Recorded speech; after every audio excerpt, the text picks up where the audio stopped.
I can tell you that Israel says that it has hit 150 targets over the past 24 hours. And Palestinians, as you say, are reporting civilians amongst the dead. I just saw that story of the girl who lost her leg and her family, and today has lost her life as well. I think one of the stories that is shaping up to be relevant is what actually happened at the Kamal Adwan hospital over the past 48 hours or so, over this weekend, really, because Israel. Let's start with the Palestinian version of events, because there really are two very different versions. And they say they had to bury 110 people in a mass grave outside that hospital following Israeli attacks.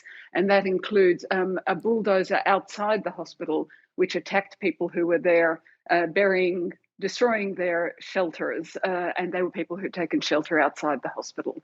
Israel doesn't deny that it was inside the hospital. It says that it arrested 90 people. Hamas was using it as a base, and that they found weapons there, including inside incubators, excuse me, that are usually used for babies.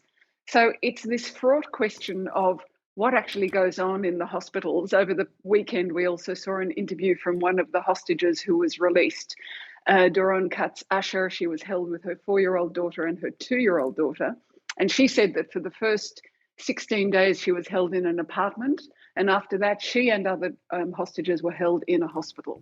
So this question of what goes on in the hospital, does that justify the kind of attacks we see? And what we're hearing about the numbers of patients and other people who have been killed. And we're hearing that from the Gaza Health Ministry. All those questions, I think, will have to be looked at in some detail after this conflict.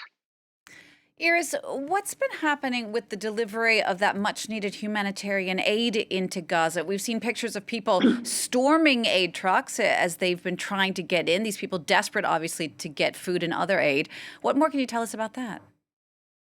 I can tell you that we've seen videos shot by the AP, the Associated Press, and you do see trucks coming in. By the way, some of them are now coming in, we know, from the Israeli side of the border, from the Kerem Shalom border crossing. That was something Israel did not want to do and did under direct pressure from Washington.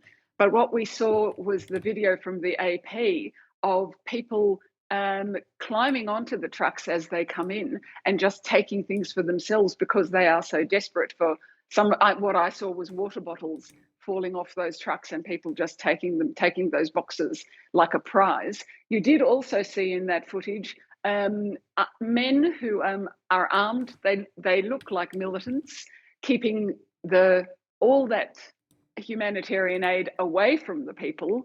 And the implication, says Israel, is they're taking it for themselves. I did also see an interview with an older woman who was asked about this, actually on Al Jazeera, speaking in Arabic.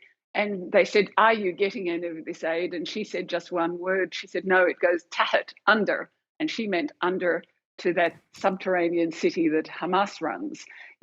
So there are enough indications that not all the aid is getting into the people who need it.